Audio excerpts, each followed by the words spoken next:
Good morning, good evening dear student, welcome to our guide classes. Chemistry classes में आपका काफ़ी स्वागत है। तो आज थोड़ा हम लोग फ्लेवर चेंज करते हैं। बहुत केमिस्ट्री हम लोग कर चुके हैं, आज से कुछ नए फ्लेवर के साथ हम आपके साथ आए हैं। तो आज मैं बताने जा रहा हूँ आपको फिजिक्स की थोड़ा सा इंपॉर्टेंट सा टॉपिक है, जो कि कॉमन टॉपिक है, सभी के लिए कॉमन है। वो आपका ऐसा टॉपिक है कि आपने 9वीं में ही पढ़ा है, मतलब कि हर जगह आपको ज़रूरत पड़ सकती है। 10th में, आपका 11 में, 12 में। तो ये ऐसा टॉपिक है कि सभी को जानना चाहिए, चाहे वो किसी भी कोई भी एग्ज़ाम के लिए ये मतलब कि आपका ये टॉपिक जो है सूटेबल है। चाहे वो आप बोर्ड एग्ज़ाम दो, चाहे जनरल कॉम्पिटिशन दीजिए, कोई भी एग्ज़ाम के लिए बड़ा ही ये आपका सुंदर सा टॉपिक है, जिसको बोलते हैं न्यूटन्स के सेकेंड लॉ की बात करने जा रहे हैं हम लोग। ठीक है, बहुत इंपॉर्टेंट लॉ है ये, न्यूटन का first law, second law, third law. तो आज हम लोग जो बात करने जा रहे हैं न्यूटन के सेकेंड लॉ की, जो काफ़ी इंपॉर्टेंट लॉ है। तीनों में अगर बात करें, तीनों लॉ में सबसे ज़्यादा इंपॉर्टेंट महत्वपूर्ण कौन है, तो सेकेंड लॉ है। ठीक है, हालांकि एक दूसरे से लिंक है, लेकिन मैं थोड़ा सा आपको फर्स्ट लॉ थोड़ा सा बता दूंगा, उसके बाद में सेकेंड लॉ पे चलेंगे हम लोग। तो देखिए एक्चुअली क्या है ना, जो फर्स्ट लॉ है ना, फर्स्ट लॉ ये कहता है फोर्स के बारे में वो बताता है। ठीक है, फोर्स के बारे में मतलब बताने का मतलब ये है कि अगर कोई बॉडी रेस्ट में है, ठीक है, मैं उसको मोशन में लाना चाहता हूँ, तो वहाँ भी फोर्स की ज़रूरत होगी। फोर्स लगा के हम उस बॉडी को मोशन में ला सकते हैं। ठीक है, अगर कोई बॉडी मोशन में है, अगर हम उसको रेस्ट में लाना है, तो हम क्या कर सकते हैं, फोर्स लगा के उसको, मतलब एक एक्सटर्नल एजेंट हमारा क्या है, फोर्स के द्वारा हम किसी भी ऑब्जेक्ट को रेस्ट में ला सकते हैं और उसको मोशन में मतलब गति दे सकते हैं। बात समझ में आ रही है? इसके मतलब फर्स्ट लॉ क्या कहा था न्यूटन्स का, अगर कोई बॉडी रेस्ट में है तो रेस्ट में रहना पसंद करता है, अगर कोई मोशन में है तो मोशन में रहना पसंद करता है। लेकिन अगर हम उसमें फोर्स लगा दें तो क्या होगा, वो बॉडी आइदर वो रेस्ट से मोशन में जा सकता है और मोशन से रेस्ट में आ सकता है। ये बात था, फर्स्ट लॉ की बातें थी। फोर्स के बारे में जिक्र तो जरूर था, लेकिन सेकेंड लॉ में क्या है, यही फोर्स का मैग्नीट्यूड पता करने के लिए हम लोग, मतलब फोर्स का क्या मैग्नीट्यूड होगा वो सेकेंड लॉ बताएगा, मतलब कितना फोर्स लगाया जाएगा। ठीक है, मैग्नीट्यूड मतलब मेजर ऑफ फोर्स, मतलब सेकेंड लॉ कह सकते हैं deals with measurement of force को मेज़र करके आपको दे देगा कि इतना फोर्स लगाया। मान ली कोई बॉडी ऑब्जेक्ट मूव कर, सपोज कोई ऑब्जेक्ट मान ले रेस्ट में है, सपोज रखा हुआ है हमारे पास कोई ऑब्जेक्ट जिसकी आपका वेट आपका 1 किलोग्राम है। ठीक है, 1 किलोग्राम है, रेस्ट में है। मान ली उसमें फोर्स लगाने से उसमें गति आ गई, वेलोसिटी आ गई। ठीक है, तो कितना फोर्स लगाया जाएगा, ठीक है, वो फोर्स को मेजर कर यहाँ पे करके देगा कि कितना फोर्स लगा। ठीक है, मान लें कि फोर्स लगाने पे वो ऑब्जेक्ट मान लें कि वेलोसिटी में आया, ठीक है, और 10 मीटर पर सेकंड के स्पीड से वो चलने लगा। ठीक है, और वो सपोज कुछ टाइम तक चला, तो कितना फोर्स इसमें लगा, क्या मैग्नीट्यूड होगा फोर्स का, ये हमको क्या कौन देता है, सेकेंड लॉ। क्लियर बात समझ में आ रही?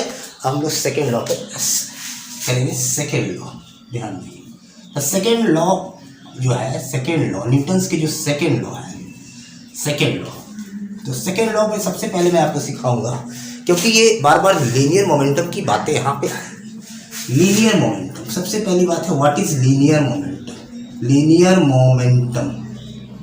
ठीक है, तो सिंपल सा बात ध्यान रखिएगा कि लीनियर मोमेंटम होता है product of mass into velocity.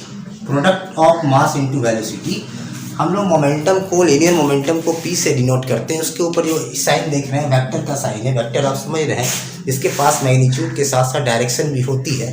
तो यहाँ पे आपका जो लीनियर मोमेंटम है, product of mass into velocity is called linear momentum.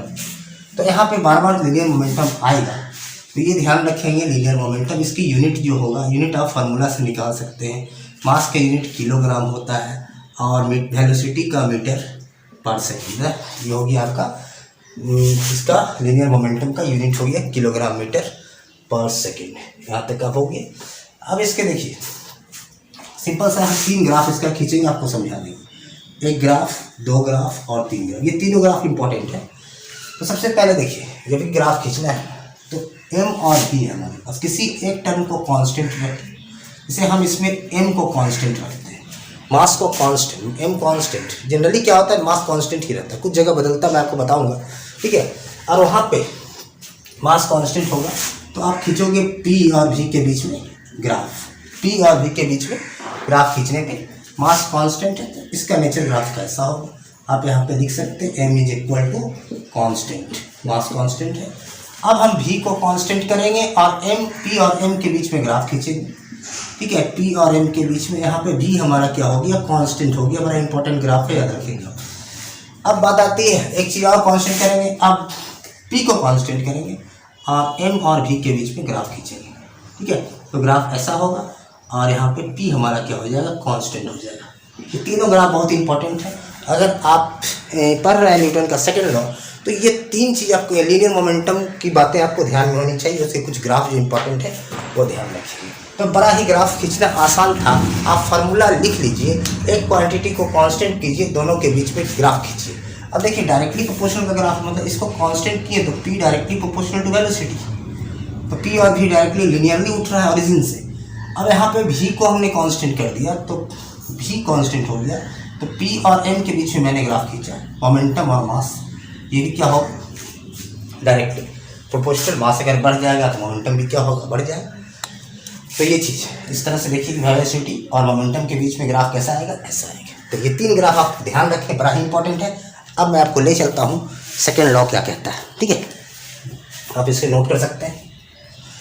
अब मैं आप आता हूँ सेकेंड लॉ। तो न्यूटन की सेकेंड लॉ में क्या बात है, देखिए ध्यान नहीं, कहता है कि न्यूटन का जो second law, the rate of change of linear momentum, second law में क्या कहता है, ध्यान देंगे कि डायरेक्टली हम अगर मैथमेटिकल रूप से लिखें कि the rate of change of linear momentum, the rate of change of linear momentum, change of linear momentum, linear momentum is directly proportional, is directly proportional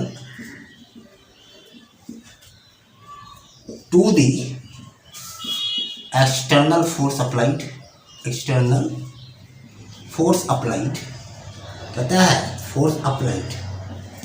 और ये जो चेंज होगा, ध्यान रखिए, ये जो चेंज होगा in the direction of applied force, ठीक है। जो चेंज आए, जैसे मान लो यहाँ पे सपोज कोई ऑब्जेक्ट रखा हुआ है, सपोज जिसकी मास 1 किलोग्राम है, मैंने यहाँ पे फोर्स लगा दिया, ठीक है। तो इसके जो चेंज होंगे, जो मोशन में आएगा उधर जाएगा, जिस डायरेक्शन में आपका फोर्स अप्लाई कर रहे हैं तो उधर ही वो घसकेगा, ठीक है। तो इसके मतलब है कि rate of change of linear momentum, ठीक है। इसके the rate of change of linear momentum का मतलब क्या लिखिएगा, ठीक है। मोमेंटम तो ये हो गया आपका मोमेंटम। रेट ऑफ चेंज का मतलब है कि इसको आइदर आप लिखो del p by del t, change rate of change of, ये हो गया रेट ऑफ चेंज ऑफ, ये हो गया rate of change of linear momentum, linear momentum का ये चेंज। या तो इसको हम लोग ये भी लिखते हैं, भी बताएंगे आपको, dp बाई dt, स्मॉल जब चेंज होगा तब इसको यूज करें। आप लिख सकते हैं रेट का मतलब, रेट का मतलब है किसी भी चीज़ को टाइम से डिवाइड कर दो तो एक्चुअली आपको रेट मिलता है, टोटल पी है। तो ये कहता है क्या, rate of change of linear momentum. आप एफ क्या है ना, एफ क्या है, ये है फोर्स। कैसा फोर्स है, जो एक्सटर्नल फोर्स हम लोग अप्लाइड करेंगे किसी भी ऑब्जेक्ट पे।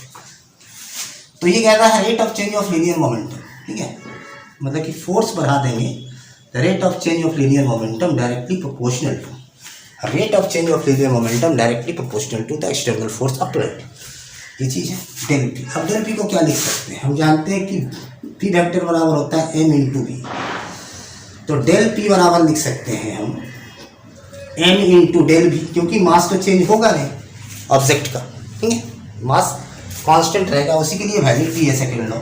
तो यहाँ पे पी हो गया, इसको हम लिखेंगे directly proportional to m del v by del t, ठीक है। अभी प्रोपोर्शनलिटी को थोड़ा हम हटाते हैं तो क्या आएगा, k m del v by del t. अब डेल वी क्या लिखे, del v by del t आप जानते हो क्या होता है, एक्सेलरेशन, मतलब किसको लिख सकते हैं, v minus you by t is equal to, del v का मतलब final velocity minus initial velocity, change in the velocity, final velocity minus initial velocity. Del t का मतलब final time minus initial time. तो v minus you by t equal to आपने पढ़ा है क्या, acceleration. इसको लिख सकते हैं f vector equal to k into m into we minus you by t. V minus you by T क्या होता है? एक्सेलरेशन। तो हो जाएगा F equal to k into m into ए। अगर के बराबर ए हम 1 रखें, इफ के इक्वल टू 1, एफ बराबर क्या आया? M into a. यही है आपका second law, f equal to mass into acceleration. अब इस फॉर्मूला मिल गया तो हम निकाल सकते हैं कितना फोर्स अप्लाइड हुआ। कोई अब फोर्स मास हमको पता है ऑब्जेक्ट का, एक्सेलरेशन, ठीक है, फोर्स लगाए होंगे तो एक्सेलरेशन आया होगा ऑब्जेक्ट में, ठीक है। वेलोसिटी के साथ साथ जब एक्सेलरेशन आता है तो वेलोसिटी आता है। तो ये दोनों अगर पता रहेगा हमको, या भी पता है वेलोसिटी या फिर इनिशियल वेलोसिटी, फाइनल वेलोसिटी, तो फोर्स का मैग्नीट्यूड फाइंड कर सकते हैं। और ये फोर्स के मैग्नीट्यूड को फाइंड करने का एक जरिया है न्यूटन्स का सेकेंड लॉ। न्यूटन्स का सेकेंड लॉ के जरिए आप किसी भी ऑब्जेक्ट, ठीक है, एक्सटर्नल फोर्स लगाए हो, उस फोर्स का मैग्नीट्यूड आप पता कर सकते हो किसके जरिए? बाय यूजिंग न्यूटन्स के सेकेंड लॉ। मेरे बात को आप इसको लिख सकते हैं। थोड़ा सा मैं आपको इधर समझाने की कोशिश कर रहा हूँ कि इसी तरह से सेम चीज़ है कि एक्सटर्नल फोर्स जो होता है directly proportional to d p by d t. D p by d t का मतलब होता है स्मॉल चेंज, डी का मतलब होता है स्मॉल चेंज, डेल का मतलब होता है कुछ लार्ज चेंज।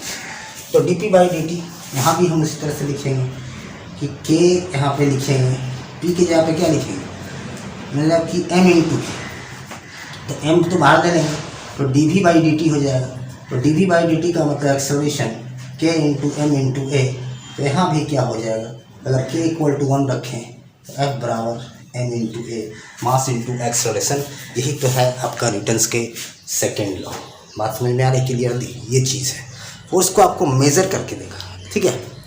फोर्स आपको क्या होगा? मेज़र करके आपको देने वाला है कौन? ये न्यूटन्स का सेकेंड लॉ। आप इसको लिख लीजिए। कुछ न्यूमेरिकल्स देखते हैं, हल्का सा थोड़ा सा बता देता हूँ, बाकी खत्म हो जाएगा। यही है न्यूटन्स का सेकेंड लॉ। दूसरी बात है कि ऑब्जेक्ट जहाँ पे मास कांस्टेंट रहेगा वहीं पे अप्लाई किया जाएगा, इसको वैलिड है वहाँ पे। हालांकि हम हमेशा देखिए मास भी चेंज करता है। जैसे कि मान लें कि टाइम के साथ मास चेंज करता है। कब? देखिए जैसे मान लें कि रॉकेट में आपका फ्यूल भरा हुआ है, रॉकेट चल रहा है, ठीक है, तो वहाँ पे क्या है कि जैसे जैसे टाइम लैप्स होगा वैसे वैसे फ्यूल की मास क्या होगा घट जाएगा। तो वहाँ पे क्या होगा ना कि यहाँ पे मास जो होता है टाइम के साथ क्या होता है? डिक्रीज़ करता है बहुत सारे। उसके बाद अगर मान लीजिए ऑब्जेक्ट बहुत ज़्यादा गति से चल रहा है, अपने से कह सकते हैं वेलोसिटी ऑफ लाइट से भी ज़्यादा उसकी गति है, तो वहाँ पे भी मास चेंज होने की संभावना होती है। लेकिन हाँ, जनरली वहाँ पे वैलिड है जहाँ पे मास क्या होगा? कांस्टेंट होगा। ये चीज़ें ध्यान रखेंगे आप। थोड़ा सा मैंने निकल सकता हूँ, सिंपल सा साधारण सा, ऐसा नहीं है कि देखिए एक क्रिकेट बॉल है सपोज, या सबसे पहले मैं अभी जो एग्जांपल दे रहा था, तो मान लीजिए यहाँ पे सपोज एक ब्लॉक रखा हुआ है जिसका कि मास 1 किलोग्राम है। इस पर एक एक्सटर्नल फोर्स अप्लाई किया। ये रेस्ट में था, ब्लॉक क्या था ना? रेस्ट में था। रेस्ट में था तो आपको पता होना चाहिए कि इनिशियल वेलोसिटी क्या होगा? 0 होगी। इस पर फोर्स लगाया गया, इसने गति अटेंड किया। कितना वेलोसिटी अटेंड किया? 10 मीटर पर सेकेंड, ठीक है। 2 सेकेंड के बाद इसकी गति कितनी हो गई? 10 मीटर पर सेकेंड। अब कह रहा है कि कितना फोर्स लगाया गया, ठीक है। फोर्स लगाया, आ तो गया गति, ठीक है, कितना टाइम तक आया ये भी दिया हुआ है, लेकिन वो फोर्स कितना आया ये हमको कौन देगा? न्यूटन्स का सेकेंड लॉ। अब हमारे पास फार्मूला ऑलरेडी है, F equal to M into A, पता है, मास इंटू एक्सेलरेशन। ये आपको मैग्नीट्यूड देगा, ठीक है। तो एक्सेलरेशन बराबर आप जानते हो क्या होता है? V minus you by t. बड़ा आसान है, ठीक है। तो यहाँ पे आप लिख सकते हो v minus you by t, ठीक है। तो m क्या है? 1, ठीक है, 1 किलोग्राम यहाँ लिखेंगे, m हो गया। वेलोसिटी क्या है? देखिए फाइनल वेलोसिटी है, v जो है ना ये है। इनिशियल तो 0 था, तो यहाँ हो गया 10 माइनस 0। और टाइम कितना देर तक लगा? ठीक है, 2 सेकेंड यहाँ लिखेंगे टाइम। तो कितना आ जाएगा? 252। यहाँ हो जाएगा मीटर पर सेकेंड। यह मीटर सेकेंड इन्वर्स कर देता हूँ। यहाँ पे 2 सेकेंड तक लगा, ठीक है, 2 सेकेंड। तो आप क्या देखें, क्या आ गया? ध्यान देंगे कि 1 मतलब कि 2 5 जा 10, 5 kilogram metre per second square है। इसी को बोलते हैं हम लोग which is equal to 5 newton. क्या बोलेंगे इसको? 5 न्यूटन्स बोलेंगे। समझ रहे बात? तो ये चीज़ है। तो यहाँ तक क्लियर हो गई आपको। कि ये फोर्स आपको मेजर करके दिया। अब बात आती है कि क्या है, ध्यान देंगे यहाँ पे अब है, तो फिर से एक बार मैं आपको रिपीट कर देता हूँ कि फाइनल वेलोसिटी 10 है, ठीक है। तो m into A V minus you by T, तो v क्या है आपका, ठीक है, v हो गया फाइनल, v हो गया आपका 10 फाइनल, इनिशियल 0 है और टाइम कितना है 2 सेकेंड तक, ठीक है। तो आप इसको क्या लिख सकते हैं 1 किलोग्राम है, तो यहाँ पे कट जाएगा ऊपर 2 5 जा 10 5 किलोग्राम। ये वेलोसिटी यूनिट क्या हो जाएगा मीटर पर सेकेंड, ये सेकेंड ऊपर जाएगा तो क्या हो जाएगा, ध्यान दीजिए सेकेंड इनवर्स, और ये हो जाएगा 5 into 5 kilogram metre per second square. समझ रहे बात को, ये चीज़, तो यहाँ पे ये चीज़ आप ध्यान देंगे। अब इसके बाद हम बात करेंगे, ध्यान दीजिएगा किसका,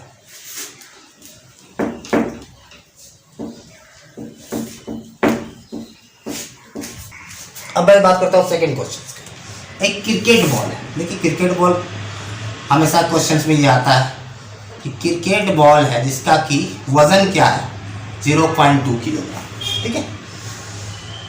कितनी गति कर रहा है, गति कब कर रहा होगा जब इस पे फोर्स लगा हो, ठीक है। कितना गति कर रहा है आपका 20 मीटर पर सेकेंड के स्पीड से चल रहा है, ठीक है। इसको रेस्ट में लाया गया, फोर्स लगा, कब भी रेस्ट में लाएंगे फोर्स लगा, जब रेस्ट में लाया गया कितना सेकंड में 0.4 सेकंड। क्रिकेट बॉल है, गति कर रहा है, ध्यान दीजिए क्रिकेट बॉल है, मोशन में है, इसको क्या किया रेस्ट में लाया गया। तो रेस्ट में लाने का तरीका क्या है आपको पहले बता दिए, वो ऑब्जेक्ट मूव कर रहा, रेस्ट में क्या बोला एक्सटर्नल फोर्स, तो फोर्स लगा के इसको क्या किया गया रेस्ट में लाया गया, कितने टाइम तक, मतलब कितने टाइम में 0.4 सेकेंड में, तो पूरा कितना फोर्स लगाया गया। अब बड़ा मज़ेदार है, आप इनिशियल फाइनल की बात करेंगे, ठीक है। अब वेलोसिटी जो होता है कि इनिशियल होता है और एक फाइनल होता है, ठीक है। तो यहाँ पे आपका इनिशियल वेलोसिटी क्या है, ठीक है, इनिशियल और फाइनल क्या होगा। फाइनल वेलोसिटी यहाँ पे होगा, क्या कि बोल रहा है कि रेस्ट में लाया गया, हालांकि को बॉल चल रहा है, चलते चलते रुक गया, इसके मतलब फाइनल वेलोसिटी क्या होगा 0 होगा, फाइनल वेलोसिटी 0 होगा और गति कर रहा है आपको दिया हुआ ही है इतना से। फोर्स बराबर क्या होता है m इंटू ए, तो m into we minus you by T, mass कितना है 0.2 किलोग्राम, वेलोसिटी क्या है फाइनल 0 है या नहीं, और ये है 20 और टाइम है 0.4, ध्यान देंगे। तो 0.2 इंटू ये हो जाएगा -20 डिवाइडेड बाई 0.4, ये 10 हो गया, 4 5 जा 20 50, 0.2 इंटू -50, इसके मतलब 100 मतलब -10 न्यूटन्स। समझ रहे, बात समझ में आ रही, ये चीज़ है यहाँ पे। आई थिंक आपको इतना आइडिया अगर किसी के पास है न्यूटन्स के सेकेंड लॉ का, इसके मतलब उसके पास बहुत सारे इन्फॉर्मेशन, क्वेश्चन वो अप्रोच कर सकता है और अपने दिमाग को चला सकता है, ठीक है। तो आज हमारा ये सेशन आई थिंक आपको कुछ बहुत सारी बातें समझ में आएगी और इंटरेस्टिंग भी लगा होगा आपको। तो ऐसे टाइम टू टाइम आपके लिए मैं लाता रहूँगा, फिजिक्स का हो चाहे बायोलॉजी का हो चाहे केमिस्ट्री का हो, ठीक है। जैसे जैसे वक्त मिलेगा वैसे वैसे मैं बनाता चलूँगा आपकी सहूलियत के लिए। आप सीखो, मैं क्या चाहता हूँ सिर्फ आप सीखो, ठीक है। और इससे को क्या करना है, शेयर करना है और सब्सक्राइब तो करना ना भूलें, ठीक है। तब चलिए हम नेक्स्ट वीडियो मिलते हैं, तब तक के लिए धन्यवाद।